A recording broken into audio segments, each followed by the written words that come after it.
Es un placer recibir a Augusto de Giussi, como bien decía Trini, autor de estos 4 libros sobre fauna indígena. Bienvenido.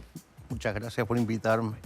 ¿Cuánto nos sorprenderíamos? Porque por lo general las personas nos informamos o aprendemos sobre la fauna de otros países, ¿no? Hay países que tienen, digámosle, un muy buen marketing en lo que tiene que ver con fauna. África es uno de ellos, Brasil también tiene su buen marketing.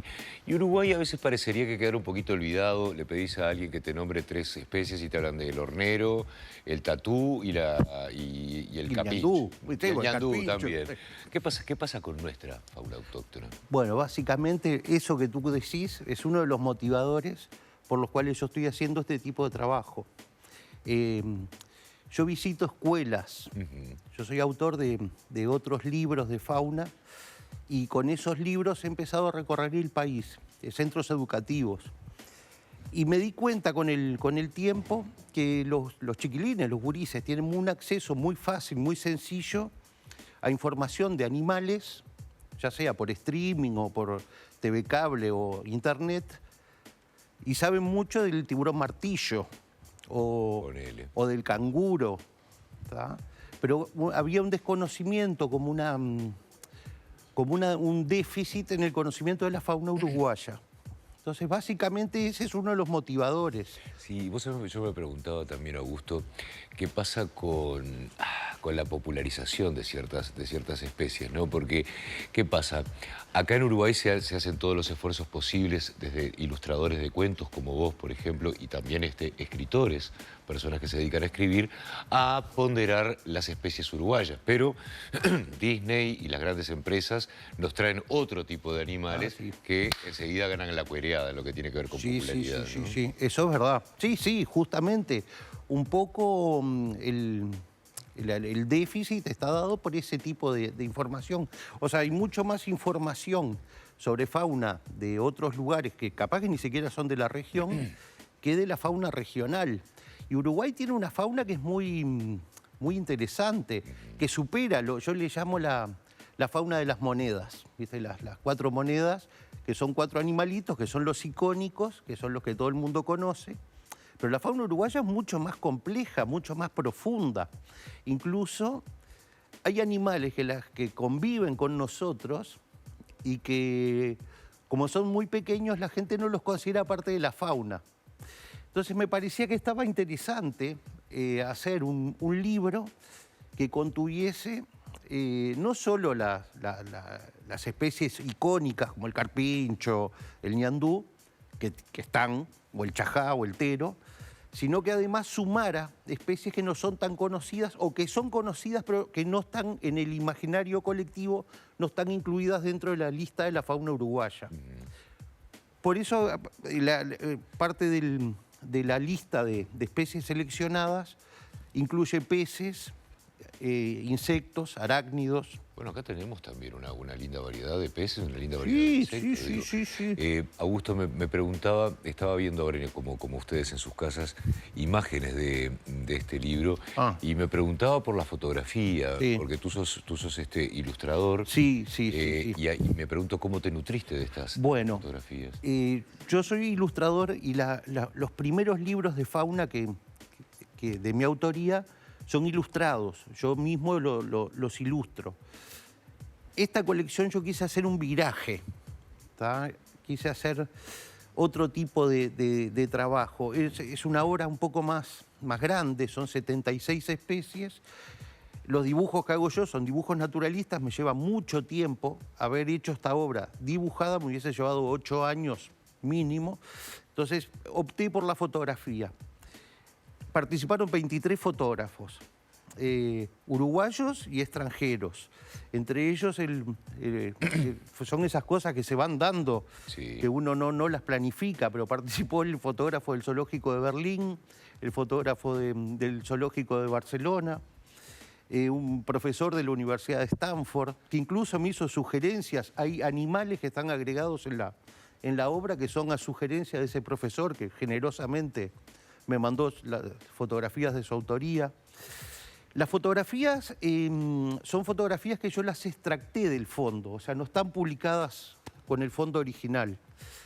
Y tuve que munirme de una herramienta de inteligencia artificial para lograr los recortes, porque es fácil recortar una tortuga, que es prácticamente de silueta lisa, pero no una comadreja o un zorrillo que tiene pelos. Y ese pelo, esas transparencias que da el pelo, a mano, ni poniendo muchísimo esfuerzo lo lograba. Así que...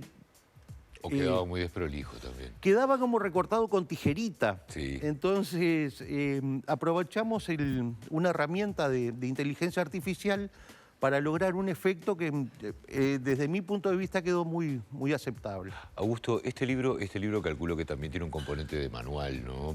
Como para poder reconocer estas especies, y alguna vez tenemos la suerte, la dicha de cruzarnos con algunas de ellas. Y me pregunto, porque estaba mirando también el diseño que estábamos viendo en pantalla, y otra cosa que me pregunto también es cuánto hay que conocer de historia. Y cuando te pregunto conocer de historia es saber el porqué de la presencia de ciertas especies aquí en nuestro país, porque por lo general nosotros tendemos a decir, bueno, esta es la frontera de un país y de acá para allá no pasa nada y de acá para acá pasa todo. Y pocas veces, por ejemplo, pensamos en las migraciones y bueno, y los resultados que pueden tener las migraciones en la fauna de un país. Sí, mirá, uno de los animales de portada es el pingüino de Magallanes, que es una criatura que la elegí justamente a propósito porque es una especie migrante que su vida en tierra se realiza en Patagonia, en verano. Ellos anidan en Patagonia, hacen sus nidos, crían a sus pichones, y cuando empieza a ser el invierno fuerte en Patagonia, ellas migran en grupo hacia el océano Atlántico, en los mares de Brasil, del sur de Brasil y Uruguay. Pero en estos lugares ellos no tienen vida terrestre.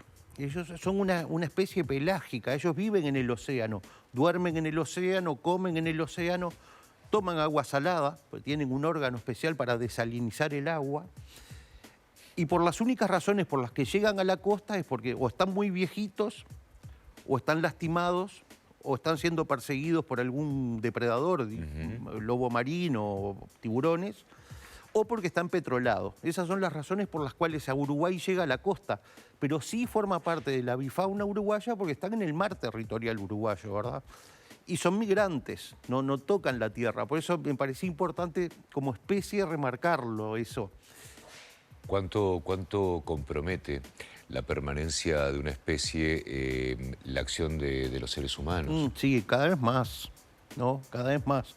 O sea, la condición de las 4 condiciones por las cuales el pingüino viene a tierra, una es, en términos históricos, relativamente nueva, ¿no?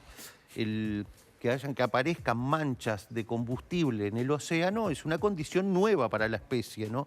No tiene ninguna forma natural para combatirlo eso, ¿está? Porque evolutivamente no desarrollaron un sistema para evitar empetrolarse. Y esas condiciones nuevas son las que pautan amenazas. Por ejemplo, hay un ave en Uruguay que es el cardenal amarillo, que es precioso, que tiene un canto muy interesante, que está en peligro de extinción a nivel mundial, porque es una especie que vive en Uruguay, sur de Brasil y La Pampa. Pero es una especie muy conservadora, que tiene muy poca capacidad de adaptación, porque nosotros en fauna tenemos especies como el tero, que es muy adaptable, al punto que hoy por hoy... ¿Vive en la ciudad también? Sí, vive en la ciudad, en las canchas de fútbol, incluso había televisaciones, televisaciones jugaba con la celeste. Pero yo he llegado a ver que hacen nidos en galpones, en tarariras, es típico el nido de tero arriba de galpones. Y eso es adaptabilidad de la especie. El cardenal amarillo, a la inversa, es una especie que es conservadora. No se sabe adaptar, no tiene capacidad de adaptación. Mínimas modificaciones a su entorno, ya deja de hacer nido, ya no arma parejas. Entonces, esa amenaza, sumada a que es una especie vistosa y con buen canto, por lo tanto vendible, esas 2 condiciones lo ponen en amenaza de supervivencia. Augusto, yo vengo de una época en la que de pronto había una tradición de cacería en las familias, donde se cargaba el auto con carpa, todo lo que disparara y a matar todo lo que se pusiera por delante. Y también de una generación que estaba acostumbrada a que Tú estabas hablando del cardenal de copete amarillo, pero que estaba acostumbrada a que ibas a la casa de alguien y que seguramente Una ya era jaulita. parte del movilario, la jaulita Con el y el cardenal. cardenal de copete rojo. Sí, claro. ¿Ha cambiado eso con el tiempo? Sí, sí, sí. Son costumbres que han pasado, que están entrando en desuso. Ujú. El cardenal de copete rojo era una mascotita, que la gente le daba semillitas, hasta nombre les ponían. Hoy por hoy, en las generaciones más nuevas, no se usa. Los niños ya no se crían viendo en el fondo de su casa al pajarito en la jaula. Y eso repercute rápidamente en que hoy podamos ver en los parques de Montevideo cardenales de copete rojo, que hace 20 años atrás era impensable, o podíamos pensar que era alguno escapado de una jaula. Estos 4 libros que tenemos aquí en nuestra mesa de trabajo, aquí en el living, tienen un componente también de educativo, un componente de concientización también. Sí, totalmente, sí. O sea, el criterio es un criterio lúdico y didáctico. O sea, tiene un fuerte componente didáctico. Es un libro que lo pueden usar niños, educadores, e incluso es entretenido para consultarlo en familia. Ujú. Está enfocado a un público infantil, juvenil y a la familia, ¿verdad? Y tiene un componente, sí, sin dudas, informativo. ¿Cómo hacemos para adquirir estos libros? Bueno, los edita Ediciones de la Plaza bajo sello Krakatoa, que es un sello especial que armamos para las colecciones infantiles juveniles. Lo distribuye Guzzi, están en librerías. Y hoy mismo voy a estar en el stand de la editorial de tarde, por si alguien quiere arrimarse a conversar sobre fauna, incluso si compran libros, a firmarlos. Pero están en librerías. O sea, Tengo una pregunta para responder rapidito. Dígame. ¿Cuál es la especie más exótica, la especie que más nos podría sorprender, la que nos podríamos cruzar, o por lo menos saber de su existencia en nuestra fauna? bueno, hay una que a mí la elijo así, porque hay varias exóticas. sí. Pero hay una que es un bichito chiquititito que se llama dragón azul, que es marino, que se come aguavivas y que en lugar de el veneno de las aguavivas lo reserva y lo usa él como defensa. O sea, si nosotros lo tocamos, nos pica más fuerte que una aguaviva porque va concentrando el veneno. Sí, es más concentradito. Y es muy chiquitito, es de 10 centímetros. Muy bien. Fauna Indígena es la colección de 4 tomos que nos presentó Agustín Giussi aquí en La Mañana en Casa. Nos vamos para el móvil, por favor. Gracias por esta visita. No, por favor, gracias a usted. Un placer.